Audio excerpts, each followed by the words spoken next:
Hey guys, Dave Chang here. On today's episode, I'm gonna make a boiled chicken. I'm gonna talk about why I like boiled chicken. I've talked about it a bunch, but never on this podcast in its totality. And then we just completed episode 1 of Dinner Time Live. And if you haven't checked it out, or first time you're hearing about it, we have a live show on Netflix that is almost every Tuesday, 4 p.m. Pacific Standard Time. There's a lot to discuss about the food. And yeah, stay tuned, check it out. I think we're gonna do an Ask Dave too. Stay tuned. Welcome to the Dave Chang Show, part of the Ringer Podcast Network, presented by Major Dome Media. Thank you, Yola Tingo, as always. Hey guys, we're at the studio here at the Row.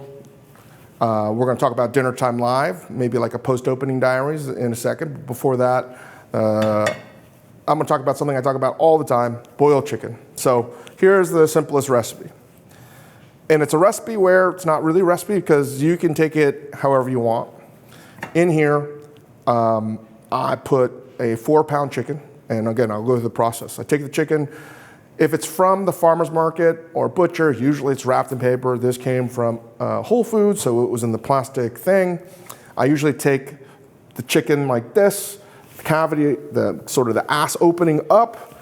I go over a trash can and I'll open up with a knife where the opening is, and then I'll peel it open and I'll remove the chicken with all the juices that are gonna come out of it, keep it in the bag, and I'll throw it away. I usually, or I might do that in the sink. I try not to have any cross-contamination. Without going too much into food science, I have a friend that's a food scientist, and he says that I should not wash the chicken in a sink that might wash dishes or have any other use because of cross-contamination. If you're gonna cook it, you're gonna kill all the pathogens anyway, so there's no real need. So that's where we're at. This episode of the Dave Chang Show is presented by Prime. You've got 5 hungry friends in your living room. The drinks will only hold them for so long. I know the feeling. I also know that sometimes, back in the kitchen, it's absolute chaos. Meat overcooked, potatoes under, too much salt in the sauce, too little sauce for the noodles. Luckily, you get free Grubhub Plus with Prime. So with a few taps, dinner saved, and so's your reputation. Free Grubhub Plus. It's on Prime. Additional terms and fees apply. If you can follow me so far, take a chicken, a whole chicken, and if you don't have a whole chicken, you have thighs and legs, that'll work too, but for this beat, take a whole chicken, put it in a pot that's large enough to hold the chicken, cover it with water, or barely is sort of like peeking out, salt, no pepper yet, and you bring it to a boil. And in about 45 minutes to an hour, you're gonna have a perfectly cooked chicken. This has been cooking for, 20 minutes on a full boil. I added salt. Right here, I'm gonna taste the seasoning on this. So I added maybe like, I would say a tablespoon of salt to this. That's it. I also added 5 garlic cloves. So at this point, I'm gonna flip it over.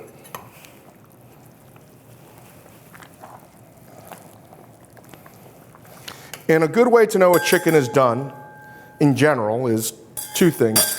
One is, in cooking school, I think like the instructors would tell you, you can't tell a chicken is done if the juices run clear.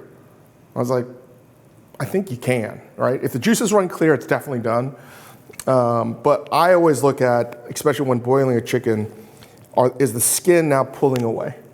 So that to me is the best sign that this is done. So the bottom part where the legs, thigh, and wings are is done. I'm gonna flip it over, cook it another, 15, 20 minutes on the other side, and that's gonna be that. I've done this so many times where the salt that I added, which was like a couple shakes from my hand of kosher salt, is right. So here's the deal. The salt on this chicken is like 95% right. I don't have to change it. So moving forward, I don't have to change anything. I may have to change the salt level if I start adding other ingredients, mirepoix, mushrooms, noodles, whatever, because that's gonna alter the composition of what you're tasting. on your palate. But for now, I know that this is almost ready to go. It's also important to me that because the water itself is salted, it's now seasoning the chicken itself.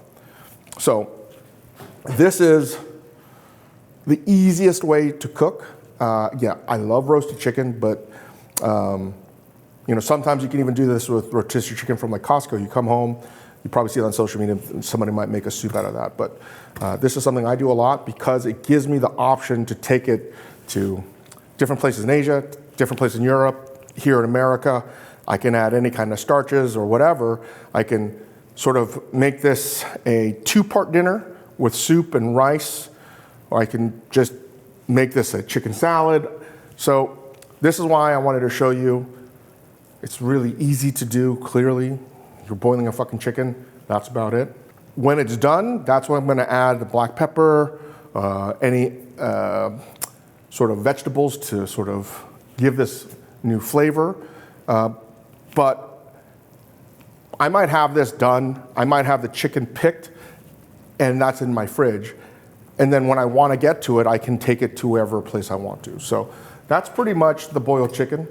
I don't think any podcast has ever started off talking about I don't think so. Making history yet again. Made history yet again. And that's it. I mean, if you haven't tried it, it's, to me, one of the staples of what I do at home. And we also serve it in restaurants. I think it's incredibly heartwarming when you serve literally boiled chicken like it's roast chicken and you win someone over because everyone's so accustomed to this beautiful golden brown bird. So anyway, take a break. When we get back, show you the next step. We're back. I'm going to talk about the first episode of Dinner Time Live, season 3, with Joe Manganiello and Joel Kim Booster. I think it was pretty good. We changed a bunch of things. I'll tell you what happened, what's changed before I get into that first episode of season 3. We were only scheduled to do 6 episodes of Dinner Time Live. And at the time, for the first 6 episodes, the only help I had on cooking was Chris. We kept it bare bones. When I start a new project, new restaurant, whatever, I like to understaff it. That's just my process. For example, we've talked about this on the pod, I know, but I don't like it when restaurants open up and everything's overstaffed. Every department of a restaurant that's opening is overstaffed, from the front of the house to the back waiters to the runners, expediters, to the cooks. There's like literally, if a station just needs 2 people, sometimes there's 6 people working on it because of attrition. I think that's bad for morale, and more importantly, putting aside morale, I think it's hard for the managers or the owners or the chef to actually decide what is actually needed. You can't really take any kind of assessment of your operation because it's not operating in a real world environment. So one of the reasons why I wanted to keep things super lean the first 6 episodes was I needed to know every process of what we were doing on the show. And the idea originally, which really hasn't strayed too far, was to make a 60 minutes of live cooking. And the obnoxious statement was everything that you've seen on live cooking is not real. That is true and also not true, right? So we wanted to do everything a la minute, everything in the moment where there was nothing that was cooked in advance that we could just sort of bring out and do a swap. So that's like show, don't tell, right? So for example, we started off this podcast talking about a chicken. You would have a chicken and it would be in 4 different processes. Here's the raw chicken. Here's how I prep it out. Here's how I truss it. Here's how I season it. Now I'm putting it in the oven, or I'm putting it in the pot, I'm boiling it. And then the third one is, hey, we go to commercial break. Here it is. Look what it is. It's most likely a chicken I've never even seen or touched. And it's now easy to handle because it's cooled down and I can pick the meat off. And then the next thing is I start to turn that cooled down chicken into a dish or 2. And I start making those dishes and I'll be like, and I'm gonna make a ginger scallion rice and then I'm gonna do, chicken tinga with tacos. I don't know. I'll have those ingredients, I'll make it, and then Commercial break, come back, and then I'll have those dishes ready. I won't even complete those dishes. And there have been live TV. Julia Child, most famously, had live TV cooking. But if you looked underneath her, there were like 6 cooks and a producer stuffed under the kitchen. It's amazing. And I won't take any away from the difficulty. And when we had Bobby Flay on the show, he's like, dude, you were wrong. When I was doing the first sort of Boy Meets Grill, everything we were doing was live. You know, also the Try Guys on YouTube, they said they did a live cooking. Yes, all of this is true. But the first 6 episodes were, everything was done a la minute. Nothing was cooked in advance. Nothing was prepped out in advance. And we were gonna have a conversation with 2 guests and cook everything, multi-courses, from start to finish, and have the conversation and be done in 60 minutes. With no help. Brutal. Super, super hard. That was really difficult. And I cannot express how hard it was because it put a lot of pressure on me. I don't know why, but after season 2, also I've been healthy. This is the first episode I've ever done I'm healthy without being in pain from neck or shoulder. Chris and I realized, why don't the entire show work off where I'm at in real time? So that's what happened. I don't know if that makes any sense. So now, for example, if you watch episode 1, Chris talks about voting because we've introduced voting. It's a new technology on Netflix. Before, old show would be, hey, Dave, at 42 minutes, you need to have the sandwich ready, the Pommes souffl ready, and all these things by 8 o'clock so Chris can now talk about the voting. Sometimes you have to take a break because you're so in it that you can't see it. I was like, why are we doing it this way? Why don't I just cook, have a conversation, keep it somewhat normal, and then when I get to the point where I'm cutting the sandwich, the first sandwich, Chris talks about the voting. Seems simple enough. What a fucking revelation. And that's sort of what happened for the first episode. And it felt different? You could feel it?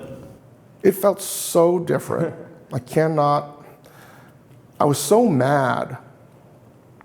It took us almost fucking 40 episodes to figure out the simplest thing. We're so in it that we couldn't see the most obvious thing. I hope that it continues. So what was different about the first episode was I was able to talk a little bit more to the guest. I did not feel pressure, right? Besides cooking, besides talking, it's the keeping of time in relation to everything else. So it's not just my time to cooking, it's the time to the whole show. There's so much shit happening.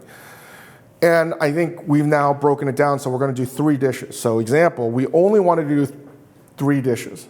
I was gonna do a dish that sort of set the template of why we're doing nostalgia and sandwiches for the first episode for Joe and Joel. And then we get into Joe Manganiello's tuna salad and do the Shima spin on that from Tokyo. And then we're gonna do the grilled cheese that Joel Kim Booster grew up eating, and then we're gonna make that. We did not have a soup originally planned. We did not have Pommes soufflés originally planned. We did not have a salad originally planned. So, you know, we have one of the several producers we have was like, again, anytime we've had anyone new, they always come in and be like, why are you making so many dishes? And I lose my mind a little bit. It's not because I want to make more dishes, because the way the show was structured, it was we just don't have anything to do. So like, let's just say I'm roasting a chicken. If you watch the first episode with Steve Young and Rashida Jones, we had to come up with all this other stuff because I'm spatchcocking the chicken. I put it in the oven. What am I gonna do while the fucking chicken's cooking? I need to do something. It's a cooking show. First and foremost, cooking show. So you have to add more dishes. So things get more complicated because you have to fill in the time. So again, we were doing the croque monsieur from La Bernardin. That was gonna be it. So now we gotta make chips. Well, we just can't do potato chips. The reason we can't do potato chips is because we've already done potato chips before. We've already done French fries. So one of the mandates is there's no sort of replication, for the most part, of anything we've done in the past. So I'm like, well, fuck, the only thing that's left that matches this dish, because it's so refined, is Pommes souffl, which is a pillowy, aerated potato chip. I was like, fuck, all right, now we're doing that. Next thing you know, I'm making a salad, trying to figure out how that might add time. And the last dish we're doing with a, cream of tomato soup, which again, I'll explain all in a bit. So we're adding all that. And then with all of that stuff added, we still did the hot dogs, we still did a bunch of other bits as backups, as levers, because if I'm running out of time, then it gives me the ability to talk more about one of the dishes or less. I don't know if anything I just made sense, but it makes a lot more sense to me now. So we were making changes we went on live at 4 p.m. Pacific Standard. Chris and I were making changes at 3:57 and 3:58.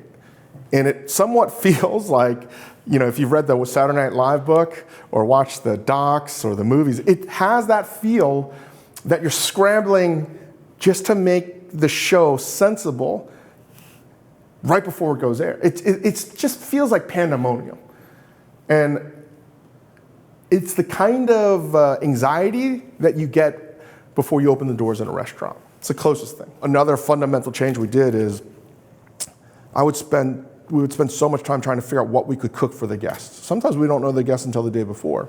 Dietary restrictions, what they like and dislike, because ultimately I view this as an exclusive two-seat restaurant, and I want them to have the best time possible. This time I wanted it to focus on something where it's still guest-dependent, but not entirely guest-dependent. So the idea was, if we come up with food memories, then it allows us to sort of fill in the blanks when we figure out who the guest is. It's not so guest-dependent. So, for example, I knew I wanted to start off with Eric Repair's croque monsieur, which is a grilled cheese, and his grandmother used to make it. But again, I focused it on the idea that he took his grandmother's croque monsieur that he would make for him all the time as a little kid, and it was his spin on a croque monsieur. So there's cheese in it, it's Gruyere or Swiss cheese. There's smoked salmon that's not sort of overly smoked, that's another thing. You have lemon confit, you have chives. And it has to be befitting of one of the best restaurants in the world. And then caviar and bread, you toast the whole thing.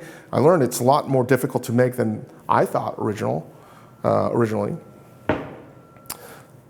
So if I tell that story about why we're doing it, it sets the template then for an interpretation of what everyone else as a guest might offer. So we tell the guests hey, did you grow up eating a sandwich?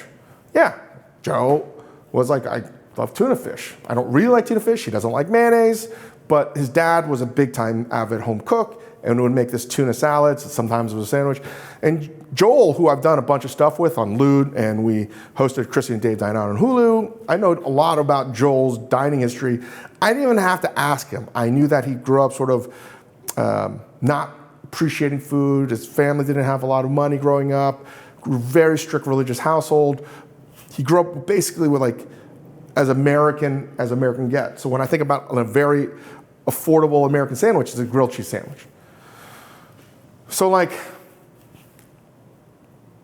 either way now, it's a food memory for this one, and I can now extrapolate and do my thing on their memories. I now can make a dish without having to worry about the guest, because I can tailor it to the guest if need be, instead of coming up with a dish 48 hours before the show starts, and then trying to make it for the first time and then make it again live. So the idea for this was start off with this croque monsieur so I can explain why we're taking this tuna salad sandwich. We're also going to explain a little bit about albacore tuna. I want this to be educational. It also has to be decadent to some degree. People are watching this not to see the same old stuff, so we took chutoro, turned it into a steak sandwich. I don't know how successful that was. Also, really not. I don't think anyone's going to make it. And then grilled cheese, we did it with wings. And that was the fun part. The croque monsieur was difficult. Number one is we first started to make it, well, here's the difference. I think before we would have made all the, if this was the first episode of season 1, we would have made the bread from scratch. We would have smoked our own king salmon. We would have not made our own cheese. We would have made our own lemon confit. We basically did everything the same, except we didn't make the bread and we didn't make our own salmon. So we got the salmon from Leeway at the joint. And the reason I wanted to do that is when we did a trial run, if you buy prepackaged salmon, it's delicious, but it's so heavily smoked that there's like no balance and flavor in regards to or relation to anything else. I don't know how most people are eating it. Maybe it's on lox with bagels or something. But it's just too one-dimensional. It does not work with a sandwich, so that was one. Number two, finding the right bread. I thought that the ideal bread for this sandwich would be Pepperidge Farm white bread, which you really can't get on the West Coast. It's so dense, it's so thin, that's what you need. You need a dense white bread that's still got good, like a good crumble. And I wasn't gonna make that. So the closest thing was, all right, we can get some really nice milk bread. There's a lot of great Japanese bakeries here in Los Angeles, so we're gonna get that. So we actually went through a bunch of different breads from around the LA area to find the milk bread that actually had the right density, which was a total pain in the ass. Then we decided I wanted to use the same bread because, again, sandwiches, everyone has a thought about their favorite sandwich. Not only that, the world over understands sandwiches, and the world over uses different bread. So I was like, okay, we're gonna use the same bread for all the fucking sandwiches, so we just don't even answer that question. So now the problem is we have this loaf of milk bread, Pullman loaf. Pullman loaf is basically white bread, right? But how the fuck we're gonna slice it? We don't have a slicer, so sometimes you'll see this contraption that like shakes and cuts the bread in perfect squares. Well, we didn't have that. So we had to figure out how to slice it perfectly, and we figured out if we freeze it and then basically saw it, that's gonna be the best way. But that was a pain in the ass. Then figuring out the right salmon. Again, I was this close to smoking our own king salmon. That's easy enough. But we tasted Leeway salmon, and it was delicious. And more importantly, it was not sliced on the bias. It was just a chunk of like really well done, lightly smoked, lightly cured salmon. Caviar is easy enough. We had lemon confit. So lemon confit is a delicious thing. So I only know one recipe, and that was what Marco Canuro taught me. So you take lemons, you slice them very thinly, you stack them up, you take the seeds out of each piece of lemon, right? So, and then you restack them. So you slice them, so you might get like 50 slices out of one lemon, take the seeds out and you restack them. So you have like, this whole thing is sheeted with lemons that are now cut into cross sections. Then you take a pan and you put a 50-50 split of sugar and salt, and then you start layering the lemons slices onto it, and then putting a little bit of garlic, maybe some chili if you want, and then you stack them back up. And you recompose them with the cure mix inside every layer, and now it sort of transform it back into a lemon, let that cure for a few days, drain it out, cover with olive oil. So we did that.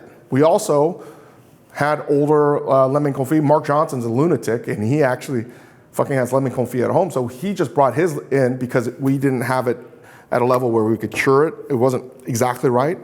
And then we also learned that as you sort of sprinkle lemon confit on to give that hint of lemon, because you can't just put lemon juice on, it's gonna change the structure of the sandwich, especially with caviar, the citric caviar.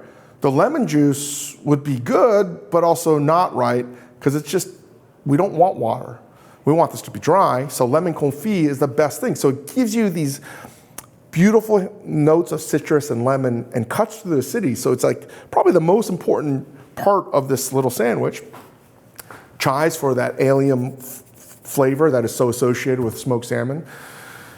You know, butter it, put the Gruyere on, and the Gruyere's gotta be thin. It's gotta be the thinnest you could ever possibly slice Gruyere. And then you butter it,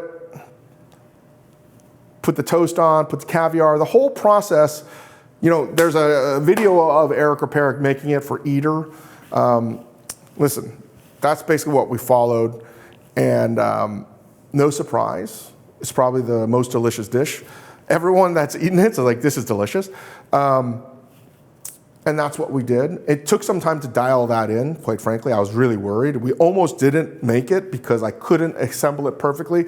And I was still mad at myself because I didn't it just didn't look like what you get at Le Bernardin still, even on the episode yesterday. And then, well, I just want to stop you right there and say that because we've had conversations this week about there is still an underappreciation of how much work goes into some of these things, just in a restaurant, given that. But even I've just seen it in a microcosm this week to be like, okay, well, this bread isn't the right bread. I mean, seriously, of all the simple things a croque monsieur to be like bread and cheese and whatever, and you can say lemon, it feels like something you can make at home, and the amount of levels and layers and work it took, like you and Mark and Andrew and Meg, it's like everyone. We probably went to 20 different loaves of bread. Yeah, and that's just one piece. Brioche should work, but brioche is too fattening, right? Because brioche is made with so much butter, and also the pockets, the air pockets, the structure of the bread was not going to be sturdy enough. So I was like, well, that's out the window. So you make these assumptions, and the thing is, you're right. Like, if it was my recipe, I wouldn't give a fuck, right? But it's not. Eric, it's a friend. I want this also as a platform to showcase things I like that are existing in the world. So I wanted to do this as best I could. So it took a lot of fucking time for a recipe that's not even ours. And that then you're going to serve once to 2 people. Yeah, that's it. I'm never going to make it again. And more importantly, I've had it sometimes with just the sandwich at Le Bernardin. Sometimes it's with other, like a little salad, other garnish, and it's just 1 or 2 bites. And it's not on the menu. You have to request it, and unfortunately, you probably won't be able to get it because it's only for people that are old school diners. I don't even request it, right? And again, part of that is nostalgia. It's like you're eating chips. So I could have easily have just opened a bag of chips. I could have, again, cut potato chips in a different way than we did before when we did cottage fries, I think, with Nick Kroll and John Mulaney's episode. Certainly there was a way, but I was like, you know what? I want to still do this sandwich justice. What's the best way to elevate it without sort of taking away some of the integrity?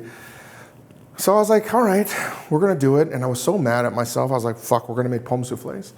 And if you don't know what a Pommes soufflé is,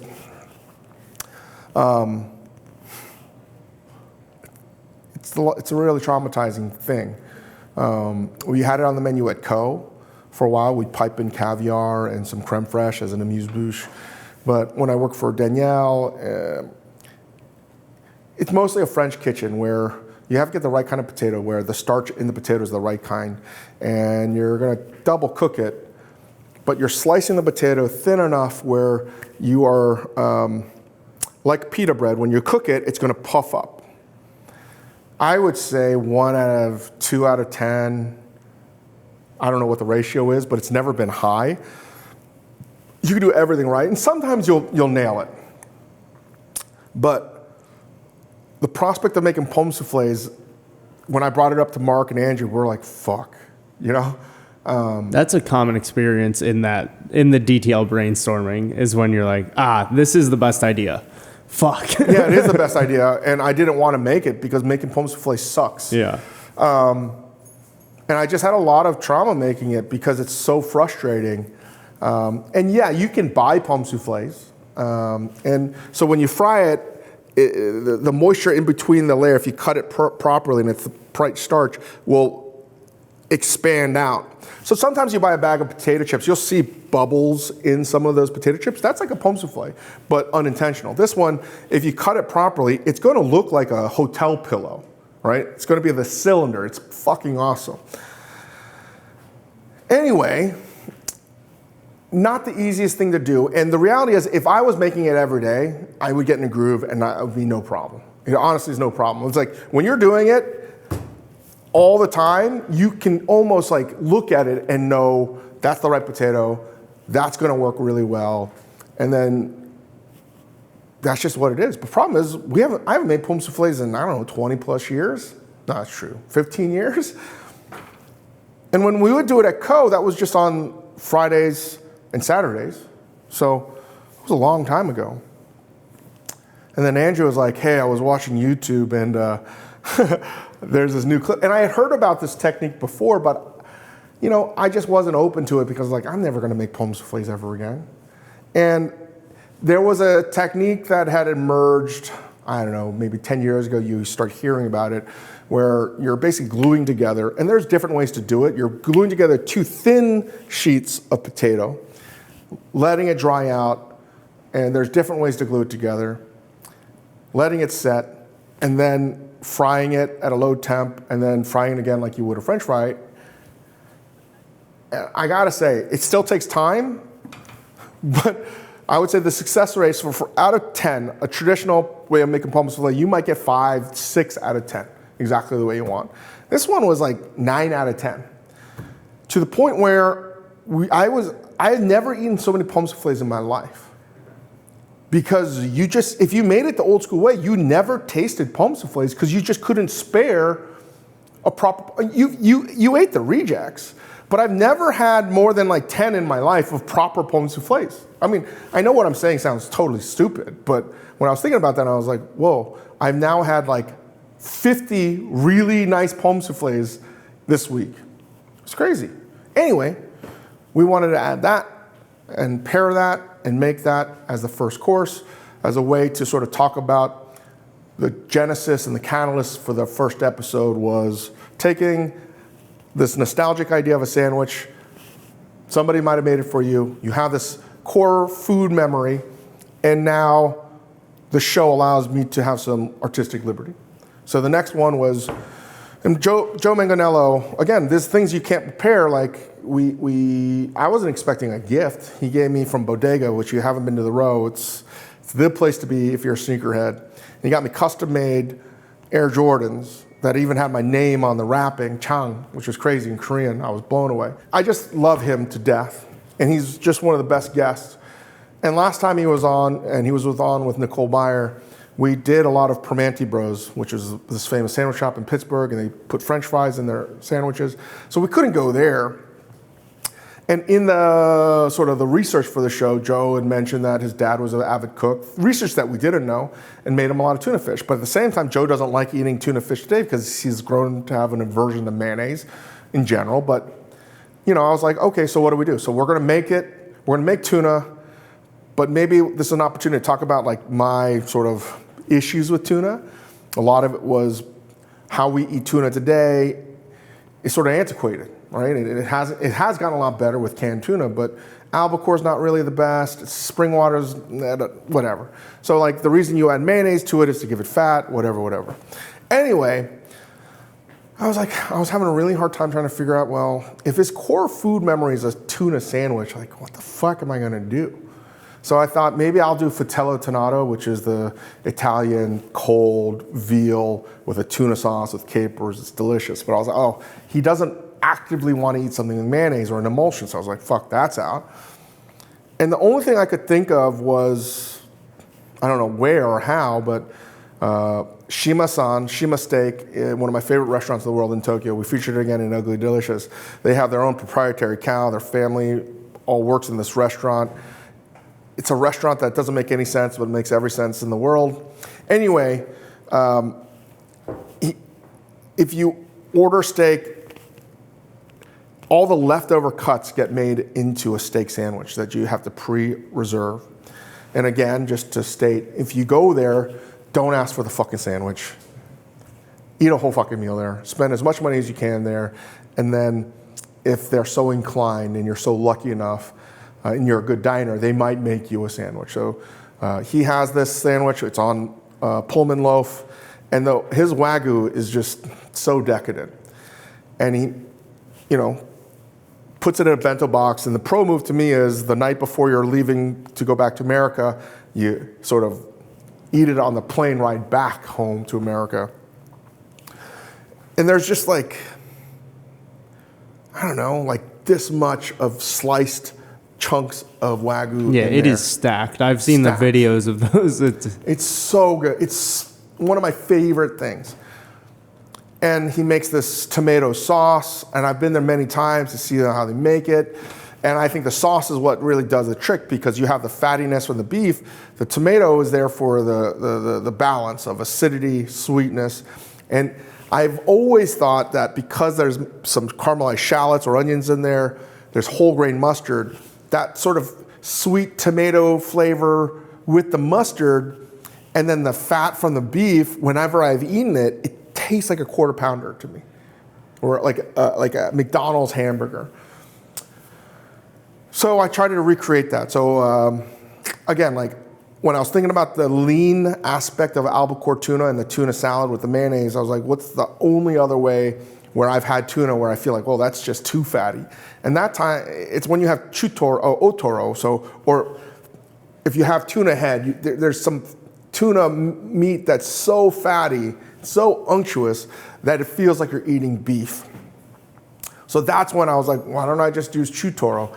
I didn't want to go otoro because we couldn't get our hands on it as well. So we want to use chutoro, which is medium fatty. We're going to sear it off, season it, put it in a skillet with no oil, almost cook it like tataki, make the tomato compote. And the tomato compote was, we dehydrated some tomatoes to take some of the juiciness out. Brunoise shallots, cook that down, the shallots down, add your onions, add the vinegar and some sugar, cook it down, add some mustard seeds, whole grainy mustard, and that was the sauce. That's the only vegetable that goes into it. And again, I wasn't even thinking about making a salad. I wasn't even thinking about putting anything into the sandwich either, except that now if I do everything right, I cut the tuna, sear it off, put it in the sandwich, that's pretty much it. And I was like, shit, like I found out on the rehearsal, like I need more shit to cook on this. Because other than slicing it, the tuna cooks in fucking 20 seconds. And if you watch the show, I actually overcooked the tuna, which is upsetting. Those things happen in life. And it's not like I knew, when you're talking and you're trying to do other things, the thing that I need to pull off the oven, I can't get to. And it should have been pink in the center. I totally fucking hammered it. Anyway, assemble it, and then, it then allowed us to have a debate about vegetables in your sandwiches. Again, like I don't love, the only vegetables I want in a sandwich is if I'm at the White House sub in New Jersey and they're putting lettuce, onions, tomatoes, and like stuff like that into a sub. I can do that. But for the most part, even a hamburger, I want it on the side. So what can I do? What kind of sandwich could I make that also pairs well with the salad? So now you're tying in themes of like, okay, what are three things? Now it's like we're seeing a pattern emerge, right? The first sandwich, croque monsieur, le bernardin, we're serving with chips, which is another common thing you would serve with a sandwich. Second one, salad. Sandwich and salad, another common thing. I was like, all right, now we definitely have to do salad. Now the question is, what kind of salad can we do? Well, I don't want to make a vinaigrette because now I don't have enough time to make a vinaigrette proper. So it's got to be a salad that everything's made in the bowl. It was rocket, arugula, which I love, and then you shave fennel, button mushrooms, and you just put lemon juice and olive oil, salt and pepper, shavings of Parmesan. That's the salad. I make it all the time. It's the salad I make the most at home because I don't have to make a lot of dishes. Everything's in it. So that's what I did, and that was, if you haven't made it, that's the recipe, man. Like, it's the fucking simplest goddamn thing. I don't know who to credit, JG or fucking Alice. I've never even looked into it because even though I make it at home, I'm still like, I never want to think about this fucking salad. But it was also something that would pair well with this tuna sandwich, Shima style. And that's what we did. And the last one was, I sort of knew I was going to make whether Joel wanted to make grilled cheese or not. So, American cheese, I knew that. We don't need to tell you about making a grilled cheese fucking sandwich.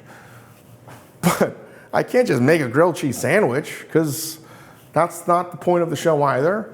So I was like, again, I was talking to the Ying, and I don't know why. I think maybe it was because when we made the jiaozi here the other day with the bibigo mandu, you basically take cornstarch, water, pour it over the dumplings, let it cook over, and it gets this lattice, like it's beautiful, crunchy. And how I make a lot of grilled cheese at home for my kids or even tacos or anything, I'll put the cheese on first and then put the bread so it has that different texture and you have crunch. So next thing you know, I'm like, we try to do that with Parmesan and water and pour it over the sandwich, but it doesn't work. Next thing you know, I'm like, oh, maybe it's the water that's the issue. So we make vodka with Parmesan, and then we chose cheddar, real cheese, mix it in. It didn't work, didn't like do what we wanted. And I was like, oh, the biggest issue is the cheese needs to melt and the fat content in the cheese. Why don't we just, do we have cheese powder? Because back in the day at Recipe Club, we did one where we had cheese powder. We couldn't find it. And I was like, fuck, we have mac and cheese. Let's just take the mac and cheese box. Cheese powder, so we just took some of that cheese powder from the mac and cheese box, which is yellow, which is what we want, dyed yellow, and then added some vodka, some cornstarch, made that a slurry, and then poured that into a pan. There was a lot of debate. Do I show the fire? Do I not show the fire? The hardest part also was figuring out the right pan. It works in a black steel pan. Black steel is not cast iron. Cast iron doesn't work. Non-stick Teflon, our Meyer pan does, but you're not supposed to put high heat in Teflon, and I'm a big stickler for trying to keep Teflon right. I'm pro Teflon, so that was a big debate about, do we show the flames of the vodka being burned off? Long story cut short, made it, it works. You can make this beautiful cheese crisp, and made a grilled cheese that people have never really seen before. In terms of the tomato soup, honestly, I sort of make this all the time because it's super simple. I took some Bianco tomato sauce, some tomato paste. You don't even need the tomato paste. Milk, some cream. Added that together, stirred it up with some tomato bouillon, chicken bouillon. That was a soup, and that was done. And then ice cream sandwiches, and that was the show. Oh, easier said than done. I somehow decided last second, maybe 3 o'clock, I'm like, hey, Mark, can you get someone to run out and get some hot dogs? Because we just did Chicago dogs on this pod.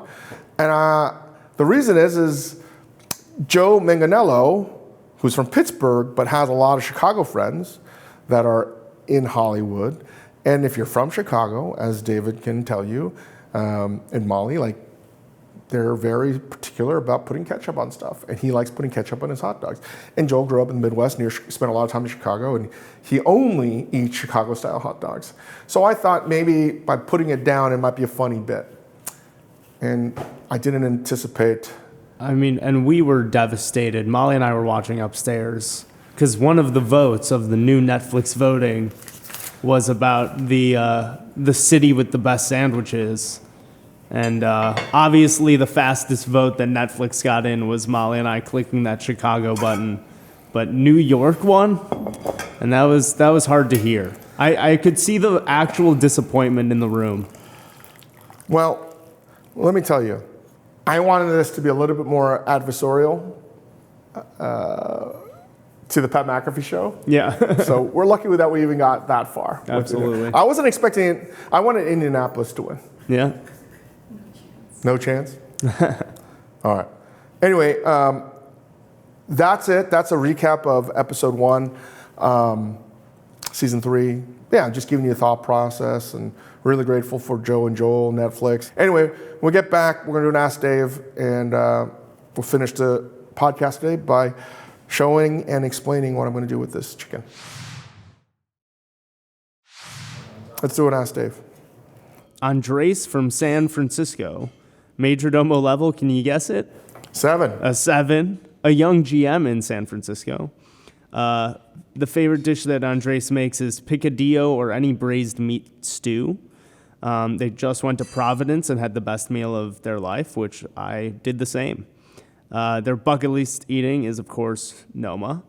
But Andres's question is, I've noticed a dramatic increase in chef collaboration dinners. It seems like more than ever, chefs are going to other cities and restaurants and doing 1 or 2 night dinners with other chefs.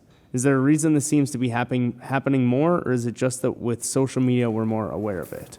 Well, Andres, appreciate you sending in the question. And again, you can keep on sending those to askdave@majordomedia.com. So these 4-hand dinners or 6-hand dinners or whatever, they've been going on for a long time. I think the genesis of a lot of this stuff started with Andrea Petrini. Hi, Andrea, the great Andrea Petrini, who was the head of Gaumio, the other guide in France. and he did it with Sebastian Dormont. But Andrea, Italian, Andrea, legendary figure. He also was one of the first people to start top 50 world's best. But also, I would say one of the most influential developers of talent. Like he was the first person to write about and identify Marco Pierre White back in the day. Yeah. I mean, he was instrumental in my career, Renee's career, Massimo, you name it, all of these chefs, Anna Ross, like basically every chef in Europe, he sort of spotted before sort of anybody. And the reason I'm bringing it up is he created this thing called Gelines, which was a play off Gorillaz, the band, which had Dan the Automator and Damien from Blur and Deltron. Anyway, that was one of the first sort of like collaboration dinners. And yes, they happened before, but they were more like one-offs or charity things. And then Gelines turned into Cook It Raw, something else that I was part of. And that sort of, I think, again, these collab dinners had always happened, but they were more out of charity components, less about selling this collaboration.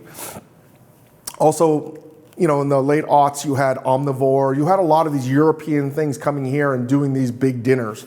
And, you know, Michel Bras from Léo, France, the great Michel Bras, doing a dinner at Wiley Dufresne's restaurant. So you had these things, and that was sort of the beginning of like, whoa, you could get people from around the world to travel to a place to try a food from chefs that you're never gonna get ever again. That's what I saw. And I think after that, you started to see a lot more of that. And then there were TV programs like Four Hands, and people started to do that because it's easy to get advertising, it's easy to get money raised, it's easy to get people in the doors, and that's why it happened. And you're seeing it more and more now because the idea of a pop-up is everything right now. It's not even a pop-up, it's a perpetual pop-up. So it's a great way of getting asses in seats. It's a great way for, if you're alumni of a restaurant and you're like, hey chef, would be great if next time you come to the city we do a pop-up. It's good for all parties. Everybody loves the pop-up, with the exception of me. I don't really love the pop-ups too much because it's hard. I hate it because, no, they're fun when it's fun, but oftentimes you're being judged in a way that I think is sometimes unfair. It can be great, but you're not cooking on your home turf. You're using ingredients that you never worked with before. And I want to take it back. Like, it stresses me out more than it's fun. So, you know, currently somebody wants me to do a pop-up with a good friend of mine on the East Coast, and I don't really want to do it. I want to do it, but not when the expectations are so high. The collab dinners. I would say when it's a pop-up like what Renee's doing or what Alinia's doing, when you're bringing your whole team and your squad, I don't view that as a pop-up. I view that as an exhibit from a museum where it's like there. But the collab dinners, they're fun, they're ephemeral, and they drive people to go to the restaurant. So that's why. And they're only going to be more and more and more popular. Anyway, thanks for that question, Andres. Keep on sending them in at Ask Dave. We're working on more prizes. Before we go, I wanted to tell you where we're at. So, about 45 minutes ago, I turned off the oven range. So this is now on low or high heat. And so in the process, covered with water. I covered the chicken with water, added maybe a tablespoon of salt. 20 minutes in, I flipped the chicken, and then another 20 minutes covered, full boil, and now I've let it rest, and this thing is done, right?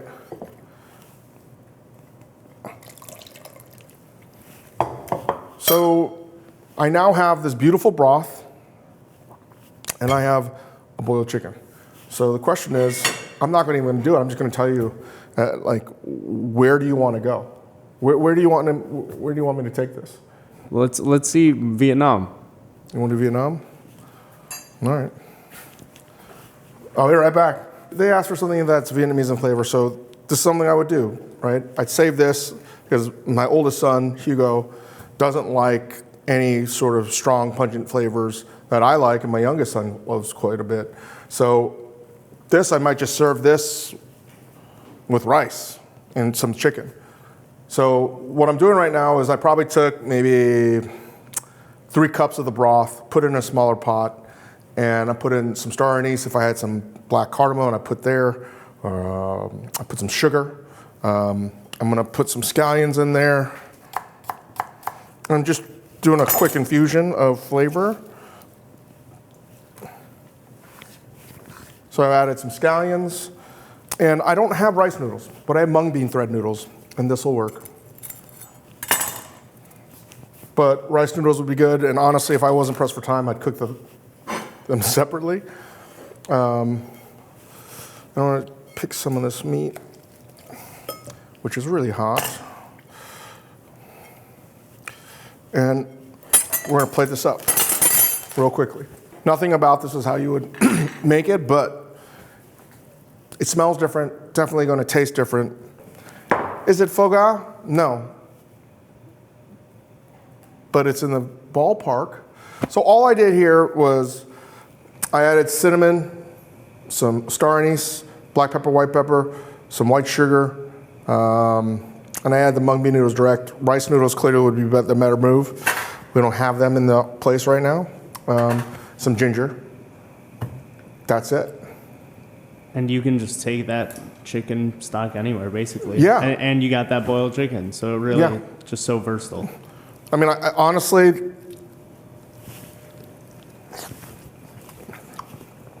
this is like my favorite thing to eat. So,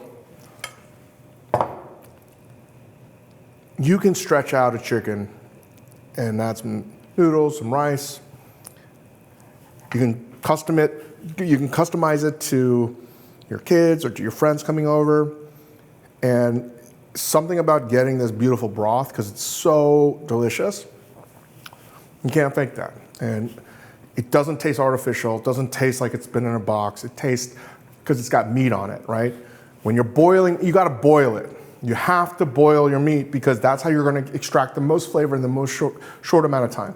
And that's important too, because if you simmer it for too long, you're gonna extract things that you may not want as well. So this to me is the cleanest way of getting your broth as delicious as possible. I was talking to like an Italian nonna, and she was like, this is how I make my broth, right? It's good enough for Nona, it's good enough for us. Yeah. I just don't think people are making it enough. Yeah, no, this is clean. Like you can taste how clean it is because it's so fresh. It's, as you said, like the easy lift of it all is very appealing to people like me, who is. It's easy enough a podcast can do it. There you go. All right. Thanks, guys.